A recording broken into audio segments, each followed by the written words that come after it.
We're on top now ng kanilang cone. So we can see now. Different sizes siya dyan. Oh yeah. Pero, there's literally so much of those. Yes, Right? ang galing, no? 1 million is big. Ang daming cones. counted into 12 of them. Ito yung kailan dito, oh. Ayan, pwede ka mag-dine in. Pwede mag-duro mga bata here. Napakalawak ng place. Pwede mag-bike, skateboard, scooter. Anything pwede, oh. Hi, it's me, Jeff, and welcome to our channel. So for today's video, we're here ngayon sa Yas Bay, Yas Island. Buong family. Ang purpose ngayon ay mag-stay ng dito hanggang gabi. Palamig kami buong family here. And tambay picture with family.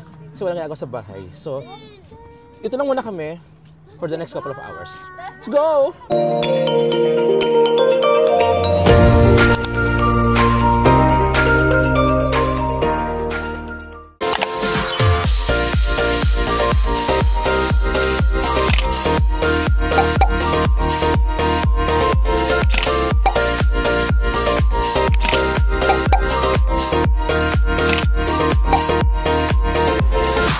So, nasa labas kami lahat ngayon waiting for our taxi. Isa lang kasi yung car na pwede gamitin. So, isang car lang. The rest ay siguro 4. Via taxi kami going Yas Bay, Yas Mall. Para sa aming night na gala. Ngayong gabing to. Ayan, so, waiting mode here. Nakapag-book na Samantha, no? Ng taxi, no? Ayan, so, we're waiting for taxi para pick upin kami dito. Then there is, sa loob ng car. So, ilang kami may iwan sa labas. 4 kami rito. We're going for taxi. Kukonvoy kami sa car. So, ito na yung aming nabook na taxi. So, big car to, oh. So, marami pwede magkasya rito. Tara. O, ito yung ano, oh.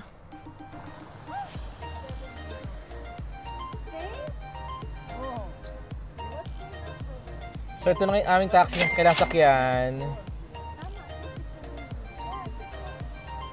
Okay, tara, let's go. Nagpasta kanina, tara na. Okay kita. Harap na ako. Okay, let's go. So, yung aming travel location, Batang Yas Bay is 20 kilometers away mula sa aming pinanggalingan. So, malapit lang din naman to. Approximately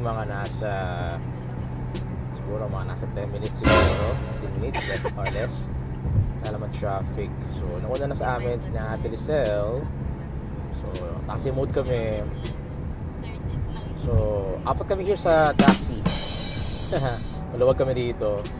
Ano siya, SUV yung aming sinakyan. So, doon na kami mag-banding tonight. Siguro we're gonna be staying there for 1 hour. Picture and things and locations.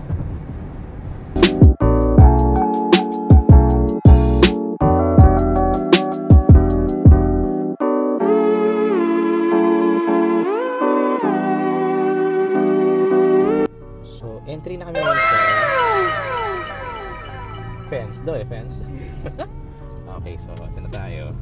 We're approaching inside. Liwanag, no?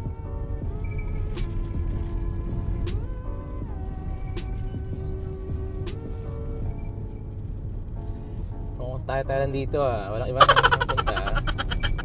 Dahil walang aning araw na ngayon, aning oras na rin. Tayo lang dito. And so, we are approaching yung parking dito.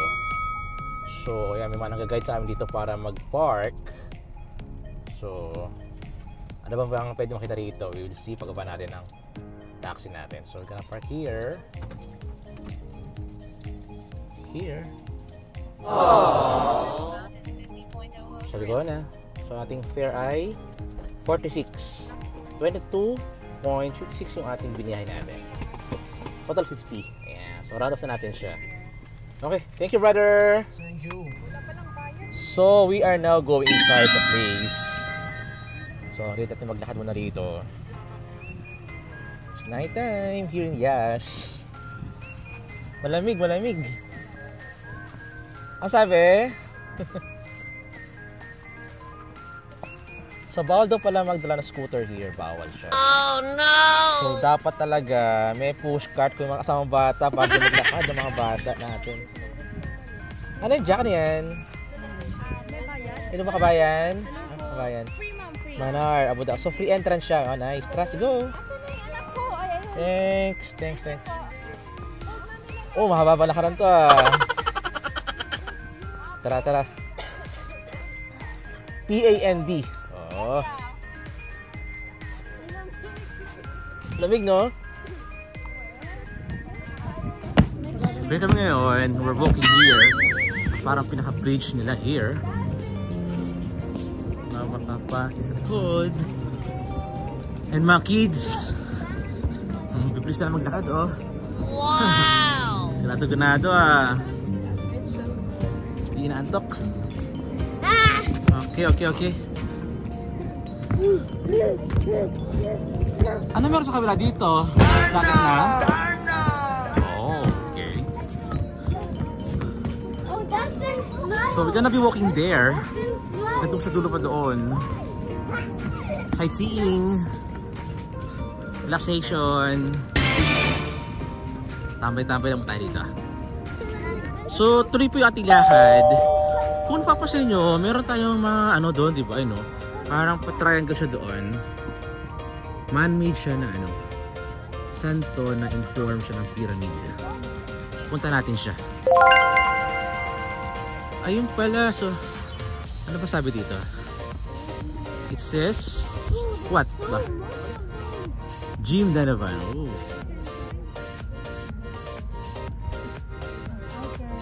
Alright. So ayan siya, meron mga man-made na sand siya in a form of pyramid. So the artist who made all of this over here, his name is Jim Donovan. He's from USA, California, and his art over here called self-similar. So the reason he called it self-similar, he made over here 448 geometric shapes. Some of them look like a cone, some of them look like a pyramid as well. So the reason he's calling it like that, whenever you go more to the center, the size and the shapes are becoming different and smaller.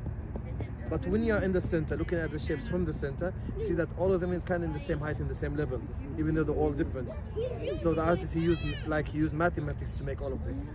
And also one of the other things that you will see from the center, let's say you're at the center, standing in the center, taking 3 or 4 steps to the right or to the left, there's a curve as well in it, which we call it Mandela curve.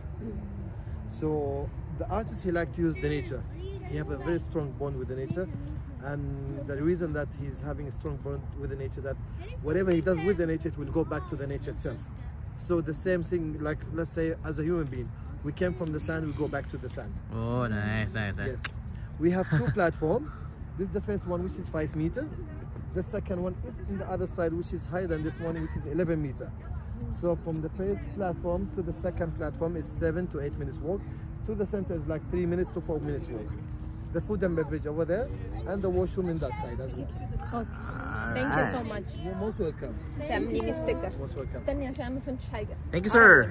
ولا يهمك. والله most welcome. So nakarinig tayo ng ilang trivia, kuya. So pinaliwanag niya yung pag-akit ng cone here. Ayan yung cone, ayan. So pinaliwanag niya ilang process. Yung mga terms, mathematics terms, tapos yung mga principle about pyramid something. So tara, let's go up na doon sa pinaka cone na man-made siya, made of sand. Let's go. Okay, so we gonna go up na here para ating ma-experience. Hello, madam. Evening. Ito siya. Okay, so ito tayo, going up tayo. Meron siya dito ano, ayan. Merong pinrovide na stair dito na made of metal. Akala ko naman yung ating apakan ay sand. So, hanggang to sa live na tok-tok. We're gonna go up here. So, we're in the top now. Ayan, so we're on the top now ng kanilang cone. So we can see now. No, different sizes siya dyan. Oh, yeah. Pero, there's literally so much of those. And so, Right? Galing, no? Ang daming cones.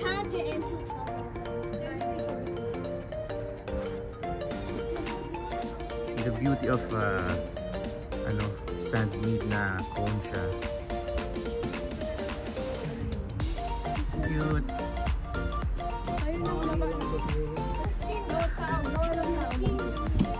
So kami naka-message na kami. So doon kami galing kanina, ayun o. Yung mahabang bridge na yun. Ayan. Doon kami naman kanina. So ano pa kami yun? Go discussion. Where to go next? Kasi doon na kami umakit sa pyramid. Sa cone shape na sand. So as you can see, fully maintained siya rito. Yung mga workers sila, maintain yung greatness ng shape. Tapos yung kainan doon, ayan, meron pa doon kainan, coffee shops. So we're gonna go there pa. Tuloy pa kami doon to explore kung ano pa yung mga pwede makita rito. Basically ang dami, pare-pare siya mga cones. Galing nga, no? Sand siya. Ayun, sand siya na finorm para maging cone. At marami pa doon, no? At doon pa, oh. So we can explore yung place nila dito. Total, narito na kami. Isa-isa na namin to. So enjoy mga kids kasi ang daming ano tawag nito? Desierto mismo. So ito siya, oh. So sand siya. Ayan, oh, we're walking on sand. So tama lang, pala naka-slipper lang ako. Dito na grabber shoes.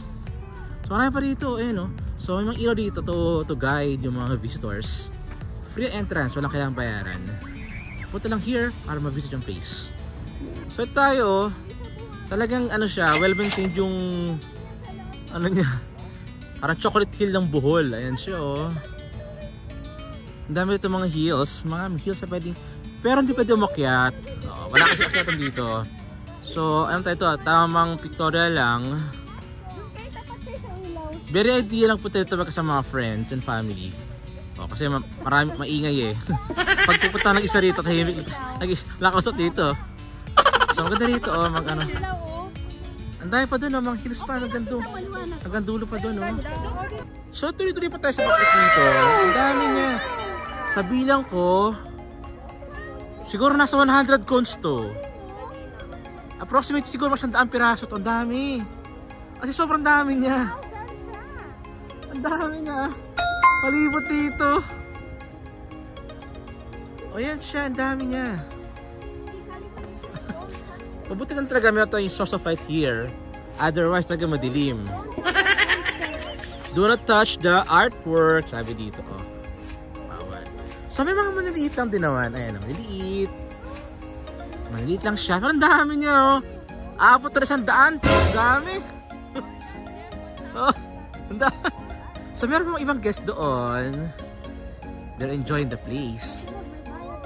Kasi ulitin ko, ito po ay libre. Free siya. Free entrance.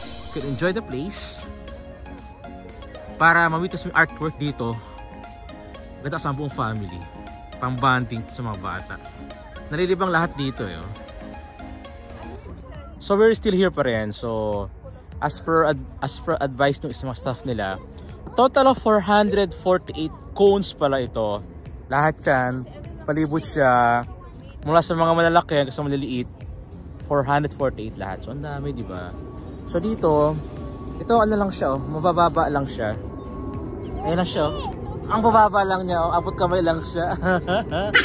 Yung kanya doon sa banda unahan, kanina pinagalingan namin, na talagang mataas siya. Pero dito, mabababa lang. Ayan siya. So, sobrang dami niya. Provided ng ilaw para nga naman makikita ng mga tourists. Maganda nga puntahan siya paggabi. Mas ano, para mas para bang mas na-appreciate mo yung beauty niya pagkagabi talaga siya. Kung nga, syempre dapat marami itong dahan-dahan ka dapat. Siya rin pala ay guarded ng mga staff para maiwasan yung pagsira. Kasi baka naman may pupunta dito para sirain yung design. Bawal siya hawakan. Pwede tingnan, pero pwede picturean, pero bawal siya i-touch kasi guguho yung sand. And siya. Man-made sand para ma-form yung pyramid, ma-form yung cone, parang hill type siya. Ito palang aming location ngayon. Nasa middle na kami. Ito siya. So, gitna kaming part ng scenery Kung papasin natin, diba napakaraming cones. Ayan siya. 448 that. Pero, may trick yan. Kapag pipicture mo siya ng, o bibidyo mo siya ng, yung naka-align ka sa kanya. Ayan o. Papasin natin, mula sa pinakamaliit, habang lumalayo, lumalaki siya. Kasi pinakatuktok doon yung mga topmost ng mga mountain, mga hill. Pero kailangan, naka-align ka rito, ayan siya. Pag naka-align ka, kita mo siya, ayan o. Kaya naka-align ka dito, align. Ayan, align siya, align. Kasi pinakadulo doon yung mga topmost. And it follows the same thing sa iba. Ayan, so kailangan, naka-align tayo sa mga triangle. And so, the more you go far, palayo doon yung mga matas. Currently, busy pa kami dito pagka-picture ng mga souvenirs. Ito, narito na kami. Sumuntayan ng chance, mag-photo op. Kasi kami lang ang guest dito. Ewan ko, wala ibang tao. Kasi ang ating oras ngayon ay 9:30 ng gabi. So basically kami lang talaga dito na. Ang ibang tao dito, kami na lang. So we maximize the time para makausap si Kabayan yung staff dito. Para magtanong-tanong na rin. Mag-interview kami dito, interview portion. So sinasamantala namin. Kasi kami lang dito. So doon na kami mag-stay dito. Palabas na kami lahat. So ito siya, huling sulap sa ating cube. Cube tuloy sa ating pyramid. So doon na kami lahat. Mag-shell doon. Next up natin ay sa Yas Bay naman tayo ba, Jacqueline? So tuloy pang ang aming adventure tonight. Ang aming next na destination ay sa Yas Bay. So going out na kami ngayon ng about to na kami, Yas Bay. So nag-taxi kami ulit from here. Kung dapat. So yung kasama namin una na sa location. Habang na lang kami, malamang doon sila para sa aming next na adventure time. Okay, so gabi na rin. It's 10:30 na, no? 10:53. Oh no! 10:53 na ng gabi, oh. Nasa gala pa tayo ngayon. So tuloy ang gala. Total, bukas naman ay walang pasok. Tuloy lang ating pasyal.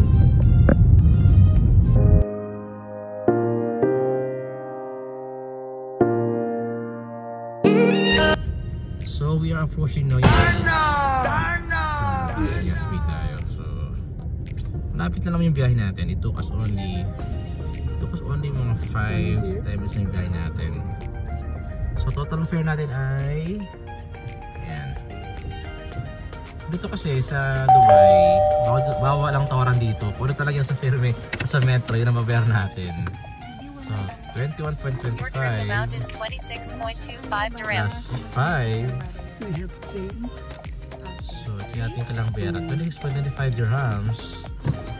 So we are here na ngayon sa Yas Bay. Yung 4. Ayan, so nahuli kami sa pupunta rito. Yung makasama namin una na sa amin. Nag-taxi na kami pupunta rito. So tuloy ang pasyal ngayong gabi. It's 11 PM na. Wala yung naantok. Tuloy ang gala natin. Ito yung pinaka-bay na rito, Bay Area. Ganda rito. At so here na kami, united na. Kasama na ulit ang buong family here sa Yas Bay. So pwede mag-scooter dito, pwede mag-biking. So it's good na nakapagdala kami ng scooter para sa mga bata. We can use here para malibot yung place. Ito sina mama dito, sina papa. So we're gonna be going there sa kabilang side para mapasyalan pa yung ating yung place dito. Ayan, so isang malawak ng lugar to. Si Khalifa nag-scooter dito. Si Justin na kabila. Ito siya sa kabilang dulo. Parating na, oh. Ayan na, oh. Magaling mag-scooter na ang bunso, oh. Wow!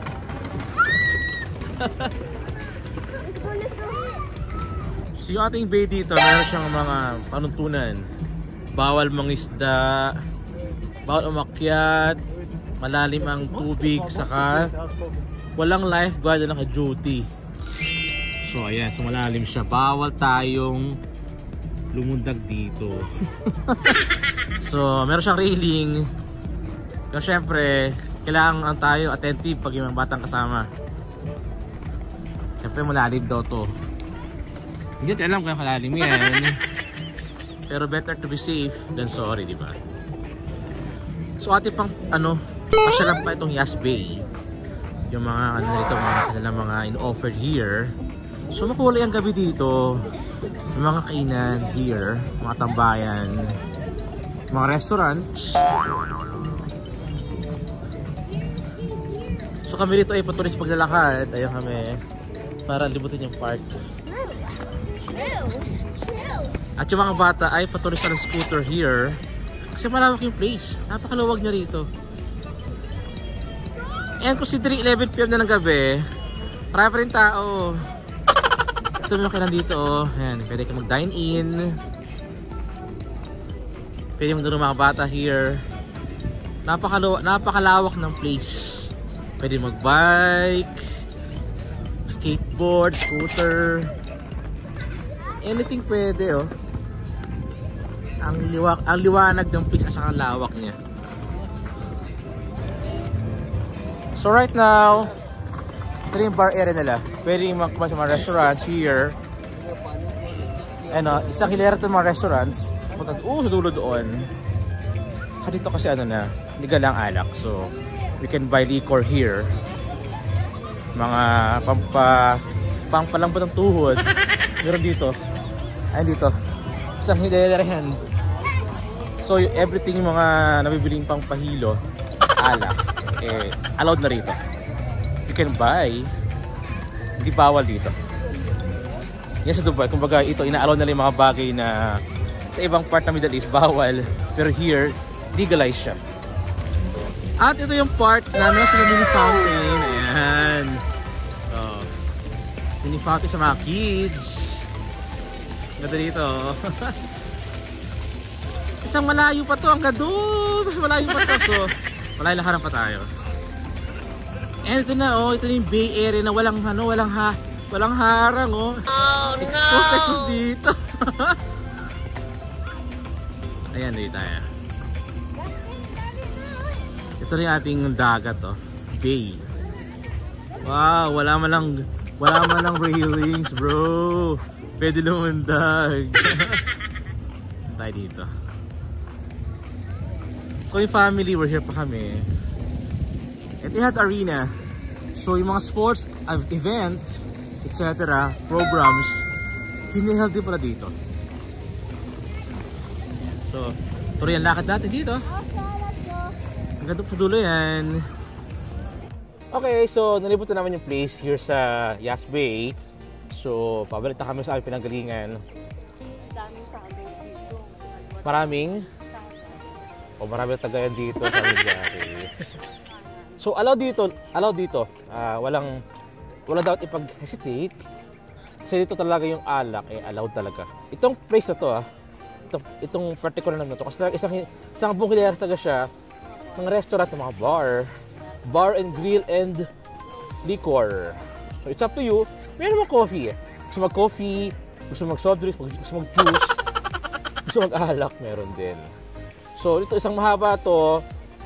Sa likod, hanggang doon pa sa harap namin ng mahaba pa yan. So, muna kami ito, we're gonna be staying here. Siguro mga ilang oras siguro. Kwentuhan lang din naman buong family. Ang ganda ng place ito. Kasi katabi kami ng Bear area.